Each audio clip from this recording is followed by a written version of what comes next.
యాదాద్రి భువనగిరి జిల్లా చౌటుప్పల్ ఆర్డీఓ కార్యాలయం ముందు అఖిలపక్షం ఆధ్వర్యంలో ట్రిపుల్-ఆర్ భూ బాధితులు ధర్నా చేపట్టారు.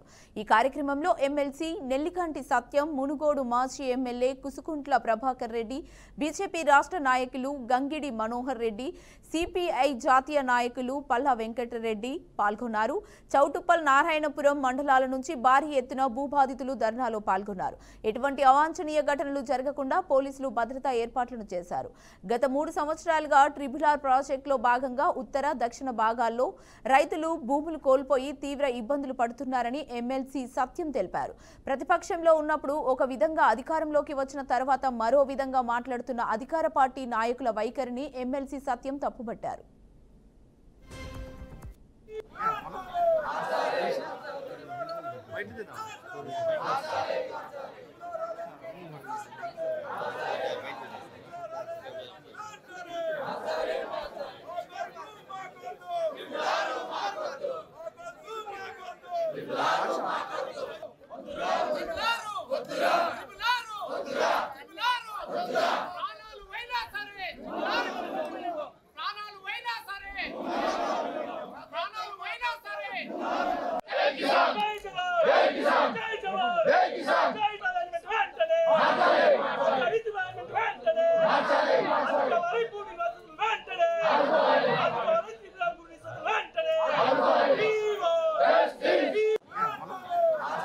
ఇవాళ ట్రిపుల్-ఆర్ లో భూములు కోల్పోతున్నటువంటి రైతులు చౌటుప్పల్ ఆర్డీఓ కార్యాలయం ధర్నా కార్యక్రమం కొనసాగుతా ఉంది.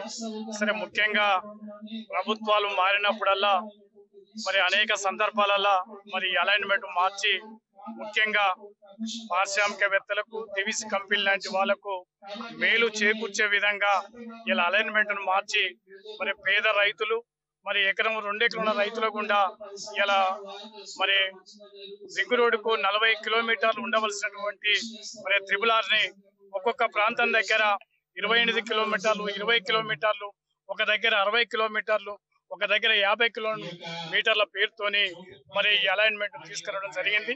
దీన్ని తీవ్రంగా వ్యతిరేకిస్తా ఉన్నాం. ఎందుకంటే ఒక క్రమ పద్ధతిలో మరి దాదాపు 40 కిలోమీటర్ల బాధ్యత దూరంగా తీసుకొని మరి దాని పద్ధతిగా తీసుకోవాల్సిన బాధ్యత ఈ ప్రభుత్వం మీద ఉన్నది. అట్లా కాకుండా మరి కొంతమందికి మేలు చేకూర్చే విధంగా కెమికల్ కంపెనీలకు మరి దివిస్ లాంటి కంపెనీకి ఉపయోగపడే విధంగా ఇలా తీసుకున్నటువంటి అలైన్మెంట్ ని తీవ్రంగా వ్యతిరేకిస్తా ఉన్నాం. మరి సిపిఐ పార్టీగా ఇవాళ చేస్తున్నటువంటి ధర్నాకు పూర్తి సంఘీభావంగా మరి మద్దతు ప్రకటిస్తా ఉన్నాం. అదేవిధంగా భూములు కోల్పోయినటువంటి రైతులకు భూమికి భూమి మరి ఇవ్వాలి. దాని ప్రకారంగా ఇస్తే మరి రైతులు కూడా సంతోషం.